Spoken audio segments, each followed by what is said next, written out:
अस्सलामुअलैकुम नाज़रीन, आप देख रहे हैं पीसी वर्ल्ड न्यूज़। फैसलाबाद मकतूल वकास की मासूम बेटी ज़हरा बतूल की फरियाद। इलाका मकीन अशकबार। हमारे सिटी रिपोर्टर अब्दुल हमाद की तफसीलात के मुताबिक मकतूल वकास की मासूम बेटी ज़हरा बतूल की फरियाद। इलाका मकीन अशकबार।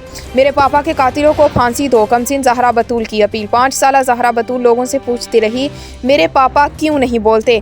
वकास 3 बच्चों 5 साल ज़हरा, 4 साल हुसनैन और 1 साल शहरबानो का बाप था।